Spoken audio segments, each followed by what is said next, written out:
Good morning. Isho മിശിഹായ്ക്ക് സ്തുതിയായിരിക്കട്ടെ. എല്ലാവർക്കും സുഖമാണോ? ദൈവം അനുഗ്രഹിക്കട്ടെ കേട്ടോ. പ്രത്യേകമായിട്ട് നിങ്ങൾക്ക് വേണ്ടി പ്രാർത്ഥിക്കുന്നു.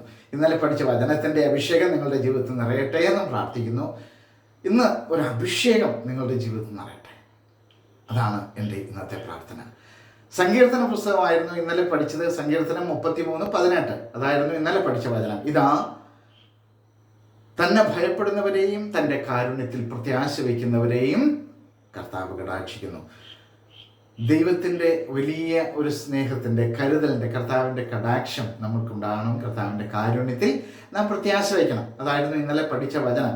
തന്നെ ഭയപ്പെടണം, അതായത് കർത്താവിനെ ഭയപ്പെടുക, സ്നേഹിക്കുക, സ്നേഹത്തോടെ കർത്താവിൻ്റെ കൂടെ നിൽക്കുക, കർത്താവിൻ്റെ കാരുണ്യത്തിൽ പ്രത്യാശ വയ്ക്കുക. Behold the eyes of the Lord upon those who fear him, upon those who count on his mercy.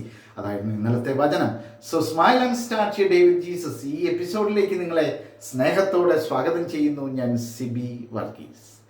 ഇന്നത്തെ വചനം സക്കറിയ പ്രവാചകന്റെ പുസ്തകം 9-ാം അധ്യായം 8-ാമത്തെ വചനമാണ്.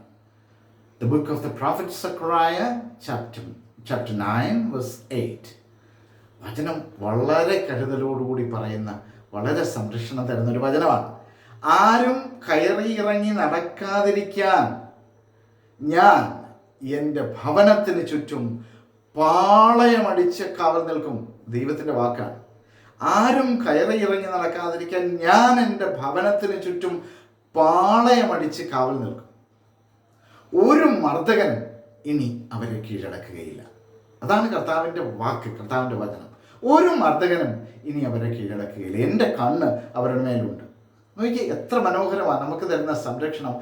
ആരും നിൻ്റെ ജീവിതത്തിൽ കയറിയിറങ്ങി ഒന്നും ചെയ്യാനിടവരുന്നത്. എൻ്റെയും നിങ്ങളുടെയും ജീവിതം കർത്താവിനോട് ചേർത്ത് വയ്ക്കുമ്പോൾ കർത്താവിൻ്റെ സംരക്ഷണം നമുക്കറിയാം. നമ്മുടെ പ്രോപ്പർട്ടിയിൽ അങ്ങനെ ചില സ്ഥലങ്ങളൊക്കെ ഉണ്ടല്ലോ, ചുമ്മാ ആൾക്കാർ കയറി ഇറങ്ങി നടക്കാൻ ചില വഴികളും ചില സ്ഥലങ്ങളും. അങ്ങനെയൊന്നും ഒരു ശത്രു നമ്മുടെ ജീവിതത്തിൽ, നമ്മുടെ സ്ഥലങ്ങളിലൊന്നും കയറി ഇറങ്ങി നടക്കാനാണ് വരരുത്. ശത്രു എന്ന് പറഞ്ഞാൽ പിശാചാണ്. മനുഷ്യരാരും നമ്മുടെ ശത്രുവല്ല. നമ്മുടെ ശത്രു, ഒരൊറ്റ ശത്രുവേ നമ്മുടെ ജീവിതത്തിലുള്ളൂ, അത് പിശാചാണ്.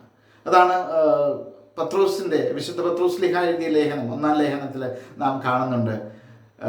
നിങ്ങളുടെ ശത്രുവായ പിശാച് അലറുന്ന സിംഹത്തെ പോലെ ആരെ വിഴുങ്ങണമെന്നറിയാതെ അന്വേഷിച്ച് ചുറ്റി നടക്കുന്നു എന്ന് പറയുന്ന ഒരു വചനമുണ്ട്. അപ്പോൾ ഇന്ന് പറയുന്ന വചനം ഇതാണ്. സക്കറിയ പ്രവാചകന്റെ ദിവസം 9:8. ആരും കയറി ഇറങ്ങി നടക്കാതിരിക്കാൻ ഞാൻ എൻ്റെ ഭവനത്തിനു ചുറ്റും പാളയമടിച്ച് കാവൽ നിൽക്കും. ഒരു മർദ്ദകനും ഇനി അവരെ കീഴടക്കുകയില്ല. എൻ്റെ കണ്ണ് അവരുടെ മേലുണ്ട്. I will encamp at my house as a guard, so that no one shall march to and fro. No oppressor shall gain overrun them, for now I have seen with my own eyes.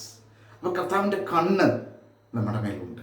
ഒരു കുഞ്ഞിൻ്റെ മേല് തൻ്റെ മാതാപിതാക്കളുടെ കണ്ണ്, നമുക്കറിയാം നമ്മുടെ കുഞ്ഞുങ്ങളുടെ മേല് നമ്മുടെ ഒരു കണ്ണ് എപ്പോഴും ഉണ്ട്. അവരൊരു അപകടത്തിൽ ചെന്ന് വീഴാതിരിക്കാനുള്ള കണ്ണ് നമ്മളെപ്പോഴും ഒരു സൂക്ഷിച്ചുകൊണ്ടിരിക്കും അല്ലേ. അപ്പോൾ അങ്ങനെ ഒരു കാവല്, അങ്ങനെ ഒരു വലിയ സംരക്ഷണം ദൈവം നമുക്ക് നൽകുന്നുണ്ട്. നമുക്ക് അങ്ങനെ ആ സംരക്ഷണത്തിലായിരിക്കാൻ പ്രത്യേകം ആഗ്രഹിക്കാം.